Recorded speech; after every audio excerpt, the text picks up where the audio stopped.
You are listening to In Conversation with Jennie and Mark. Well, hello, I'm the Reverend Mark Adams from St Margaret's Church, Barking. And I am the Reverend Jenny Adams from Holy Trinity, Prince Consort Road, South Kensington. And welcome to In Conversation with Jenny and Mark. Yes, welcome, welcome. We are back. We had a We week off are, last week. It's all getting a bit frantic, isn't it, Jenny? So, sort of, as as you you can may see, notice, empty shelves if you're on the YouTube, we are because we're not going to surrounded by be, boxes. We are yeah. packing to move on. Anyway, so we're here again. It's good to be with you. Thank you for Yes. listening.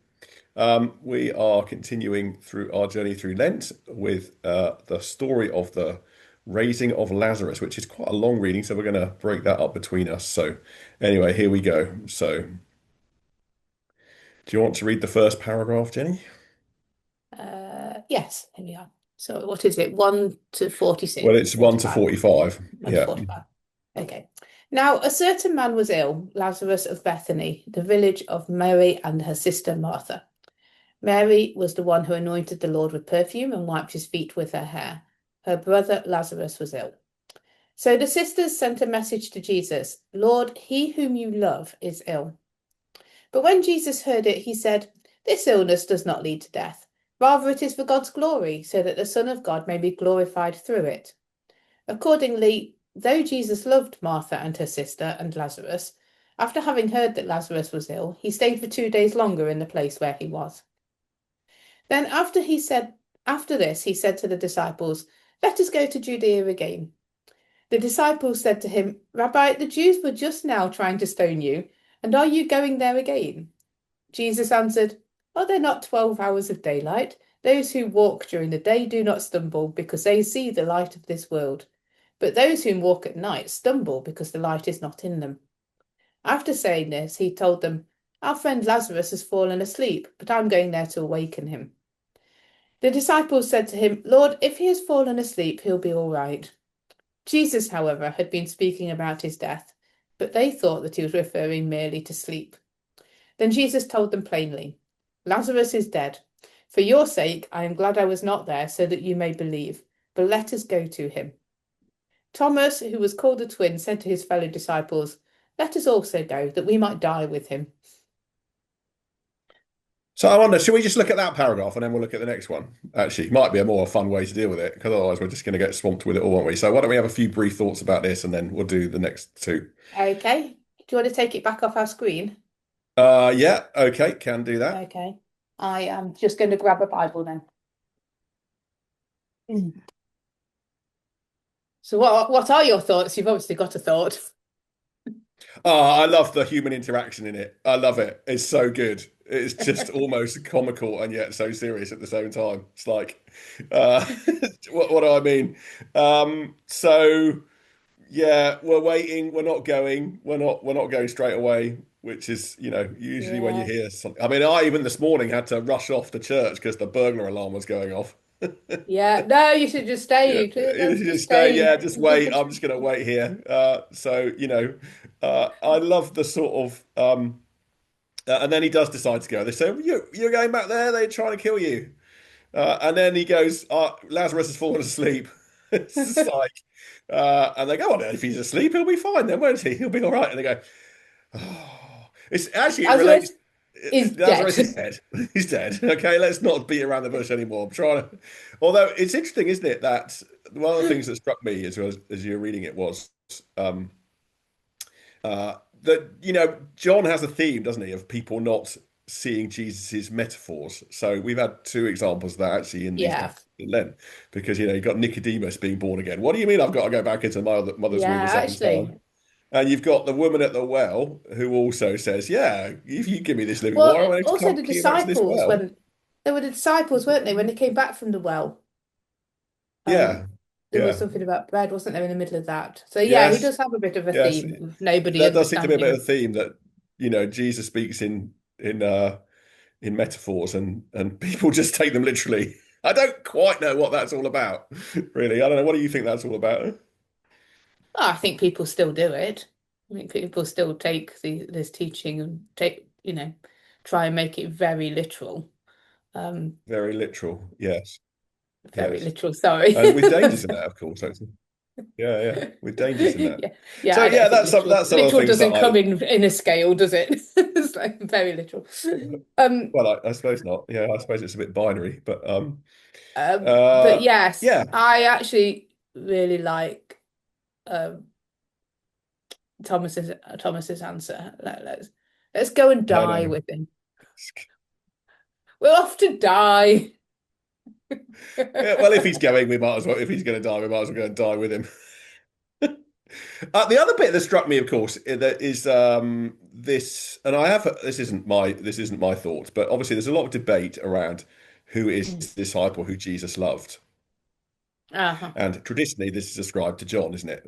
Particularly when you think about, then that's where the bit where Jesus is on the cross and Mary, his mother's there, and it's the Hmm. disciple who Jesus loved, not named as John. And some people have a theory that it's Lazarus. And Oh. I think it's quite interesting. And I'm kind of wondering, as you're reading it, it says, of course, and I've just got to find the verse now. It says, uh, Lord, the one whom you love is ill. And I don't think he's named as the disciple who Jesus. I don't think that this designation of one of the disciples as the disciple who Jesus loves comes before that. I think they're all after that. So it's just an interesting alternative theory around who is this enigmatic disciple who Jesus loved. So my preacher last Sunday Oh, right. did Yeah. announce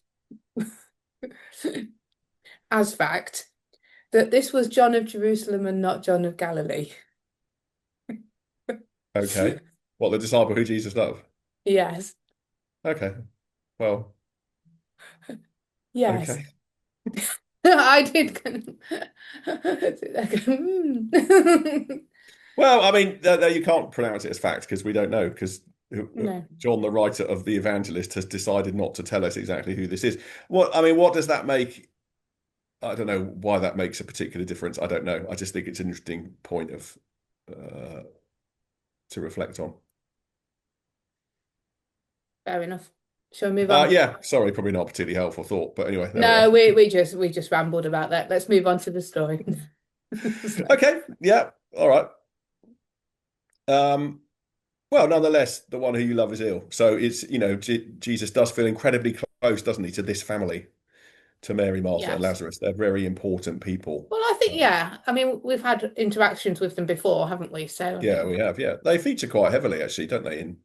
I mean, actually, Sarah, St Margaret's last Sunday was using the story of Mary and Martha in her Mother's Day talk. So anyway, there we go. Shall we? So that's a little bit of intro. Shall we move on to the next section then? hmm. Let's share the screen again. So when Jesus arrived, he found that Lazarus had already been in the tomb 4 days. Now Bethany was near Jerusalem, some 2 miles away, and many of the Jews had come to Martha and Mary to console them about their brother. When Martha heard that Jesus was coming, she went and met him, while Mary stayed at home. Martha said to Jesus, Lord, if you had been here, my brother would not have died. But even now I know that God will ask of him. Jesus said to her, Your brother will rise again. Martha said to him, I know that he will rise again in the resurrection on the last day. Jesus said to her, I am the resurrection and the life. Those who believe in me, even though they die, will live, and everyone who lives and believes in me will never die. Do you believe this? Jesus said to him, Yes, Lord. I believe that you are the Messiah, the Son of God, the one coming into the world. Well, I guess this is in many ways the center point of one of the. So the Well, big question. can you have more than one center point of an area? Obviously, we've got a resurrection that's about to happen, but this is the kind of classic statement, another classic "I am" statement, isn't it, of Jesus? So yeah. Okay, I won't get to the big question just yet. I think Martha comes into her own here. I always think that Martha has a bad press. She, Yes. because of previous stories, we've always kind of got Martha's the one that does stuff, and like Mary's the good one. She sits at his feet. It always feels a little bit like, oh, got chosen the better path. But uh, but I like Martha because like stuff needs to be done. She was just trying to get everything right as it should be. And here you've got her going out. I don't know. And her interaction with him just shows her faith. She's just a bit more practical about the whole thing. But yeah, I think it shows her really well. And of course, she is the one that just, where's the last sentence in that? I know he'll rise again at last day. I believe you're the Christ, the Son of God, who was to come into the world. I mean, that's very definite. I don't think we've got Peter saying you are the Messiah. Yes. But Yes, and actually, you know, it's through this conversation, isn't it, that it elicits this I am statement. Um, you know, mm, yeah, I know that he'll rise again. And I suppose what's fascinating, of course, is that, of course, we're only, what are we, 2 weeks away now from Easter Sunday, aren't we? So kind of know where this mm. story is going, and this is in one sense a foreshadowing of that. I know that's something else you wanted to talk about, but Jesus gives this absolutely classic. All I am the resurrection and the life. It is a message of hope. It's a statement of faith. It's an extraordinary thing to say, isn't it? It's an extraordinary thing to. Well, also, it follows straight on from if you had been here, my brother would not have died. So it's an extraordinary statement to make in that level of disappointment.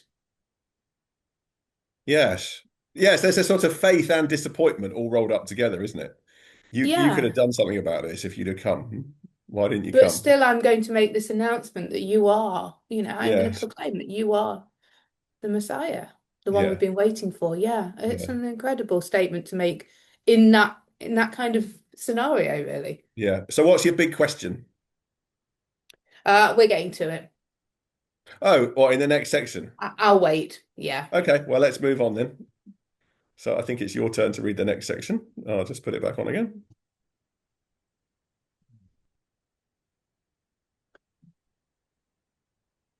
Okay.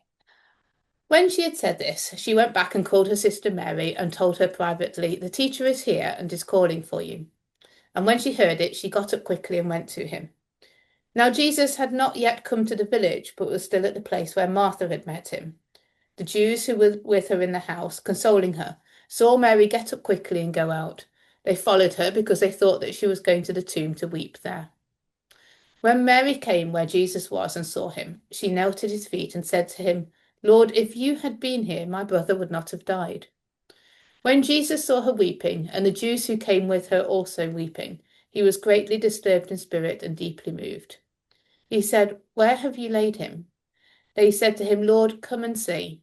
And Jesus began to weep. So the Jews said, "See how he loved him." But some of them said, "Could not he who opened the eyes of the blind man have kept this man from crying?" Okay, are you ready for the big question now? No, no. Okay. So Are you what? keeping his suspense a little bit longer for that? Yeah, we haven't got to it. I thought we had. Okay. Um, so that was translated as Jesus began to weep, whereas Right. there are some translations of Jesus wept, which is the shortest verse in the It Bible. is If the it's shortest Jesus verse in wept, the Bible, yes. but not if you put more words into it. It's not. No, well, maybe they decided they didn't want to do that. um, I love the fact that he cried. It just shows his empathy and humanity. Mm. And also how people just don't understand when you cry, that it might not be for the reasons that they're expecting. See how he loved him, but he could have saved him, but that's not what it's about, is it? It's sad. It's some really there is some very deep mysteries in this passage, isn't there? Why didn't he go? And the accusations of both sisters Mm. have said the same to the faith that they have. Jesus Well, he knows said what. why he wasn't going. He wasn't going, so he could do it. Yeah, he wasn't going, so he could do it. Yeah, If he got there too early, he wouldn't have been able to do it, would he? he doesn't go, so he can do this. Yeah, which is just a lot of questions about that, really. But he knows where the story's going. He knows what he's going to do. But he still. So why does he cry then? Why is Jesus crying I here? think it's empathy. I honestly, yes. So you must have come across, you must have this. You're quite an empathetic person, where you're just upset with the emotion, that level of emotion of everyone weeping Yeah, and no, absolutely. yeah, I think he was just crying. It's just Do you think, empathy. okay, let's just play with this a little bit. So we've just said that he doesn't go because he wants to do this. Is there almost a sense of, I've got to do this. This is the way it's got to be, but look at what these people are having to go through. Well, maybe, yeah, but that was empathy as well, isn't it? Yeah, it But is. Yeah. yes. And there's something about the world. There's something about the way the world is, isn't it? That this is the way, that even, I don't know. I mean, when those who we love cry, sometimes it's really difficult not to cry, isn't it? Yeah. Yeah. Yeah. Oh, it's huge. There's a huge amount here, really, that we can't possibly do justice to. But yeah, I mean, there's a lot to reflect on in there. Just any of these sections, to be fair, you could preach a whole sermon on any of them. Do we Yeah. want to finish the story then? Because time's moving on. So Okay. I'm just going to say that we have got Mary pretty much echoing the same things that Martha said there. yes, yeah, they're both pretty annoyed with him. That would be fair to say, wouldn't it? Yeah. Okay. Jesus again, greatly disturbed, came to the tomb. It was a cave, and a stone was lying against it. Jesus said, "Take away the stone." Martha, the sister of the dead man, said to him, "Lord, already there is a stench because he's been dead 4 days." Jesus said to her, "Did I not tell you that if you believed, you would see the glory of God?" So they took away the stone. And Jesus looked upward and said, "Father, I thank you for having heard me. I know that you always hear me, but I have said this for the sake of the crowd standing here, so that they may believe that you sent me."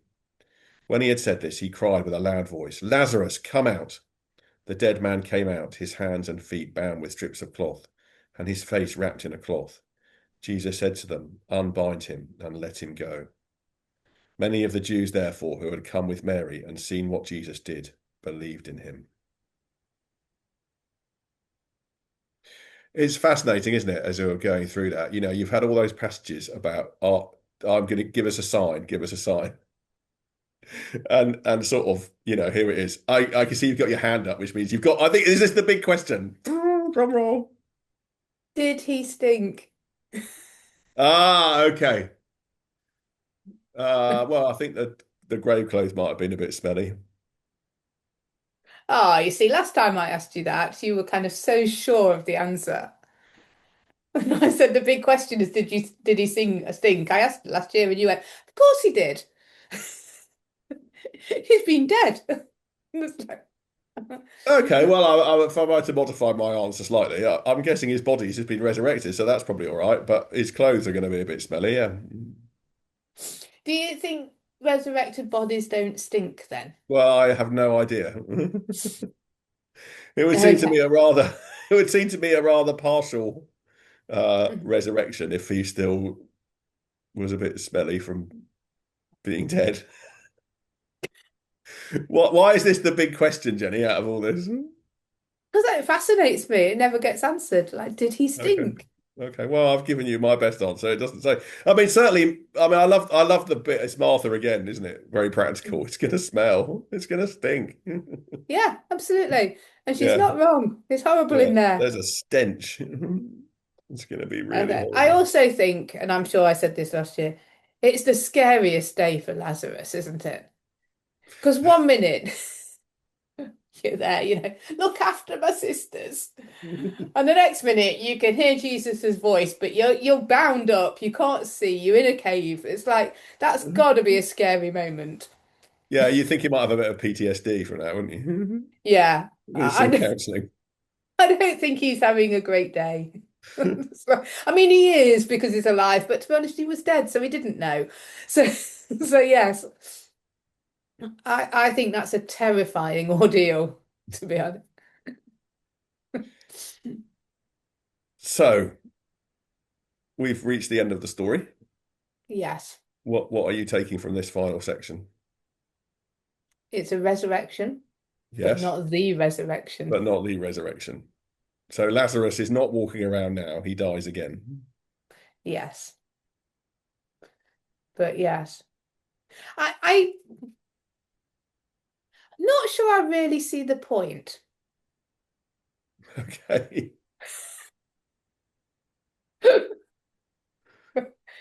I know. I mean, we always say it's a precursor to the resurrection, but like, I'm not sure that I really see what it's gained. Why has this shown the glory of God any more than any of the other miracles? Why did he need to do it? Well, of course, John's gospel builds through a series of signs, doesn't it? And if you notice, John will I think he numbers the first two. Most famously, the wedding at Cana. This is the first of the signs that he did. And then we were reading it the other day, weren't we? There's the second one. I can't remember which one it is now. Yeah, But there is. I basically, remember it builds through these ever increasing signs before we get to the greatest sign, which is Jesus's resurrection.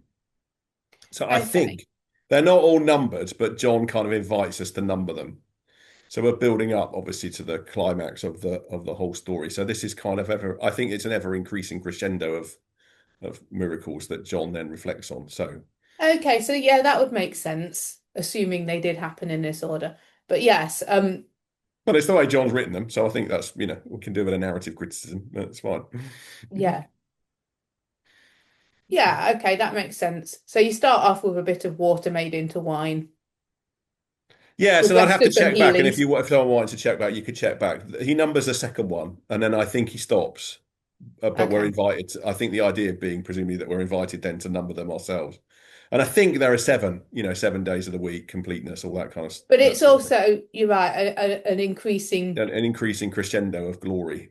So yeah, I mean, it's, we've done water into wine, we've done healings, we've done Yeah, 5 loaves and fishes, we've done, and if you notice in John, what tends to happen is you then get a kind of reflection on each one afterwards, don't you? So yeah, after the feeding of 5,000, then that leads into a reflection about bread and the bread of life and other stuff like that. And I guess there's the living water and that kind of thing. So yeah. There's always quite a bit of confusion as well, isn't there? Not just by how John writes, but actually, as we said earlier on, there's always a little bit of confusion of what's happening. Yeah, so it's lovely the Bit way of all these wordplay. different themes wind into the story, don't they? I think that's what makes John's gospel so brilliant. Yeah. Yeah. So, how will you approach it on Sunday? Well, I won't be approaching it on Sunday because I'm not preaching, but What would you do? I think if I was approaching it, I think I might be tempted to go with that thing we were just talking about. Sort of a bit of a macro thing, zoom out and sort of see this within the big picture, the big story that John is weaving, which is about to reach its climax. I think I might be tempted to do something with that. Yeah. I think, that might be what I do. It's something different. Yeah. It's not So it's always a little bit of a different angle on it, I think. And the human drama. I mean, you can't, it's just, the human drama that's shot through the story, and that I guess within God's purposes are worked out within human drama, within our stories, and where do we find ourselves in that? I guess would be a thought that I would have. Yeah, I think I might pick up on the Martha's disappointment, the proclamation amongst her disappointment. I think that's quite important. But there we are. There's some thoughts. Mm. We hope you've enjoyed listening. Okay, good luck if you're preaching. We will be back. I think we're going to be back next week, and then the Holy Week, won't we? And then we're probably going to take a break because we're moving. So I think we'll take a break and we'll pick it up again. We could do next week. Let's do next week and Holy Week, and then we're going to pick it up We again might be a little bit later next week. You're away for a few days. Oh yeah, I am on time. Yes. Anyway, thank you for listening. We you. will be back next week. Okay. Take care all. Bye-bye. Bye-bye. Thank you for listening to In Conversation with Jennie and Mark. Please subscribe for more episodes on all the usual podcast platforms.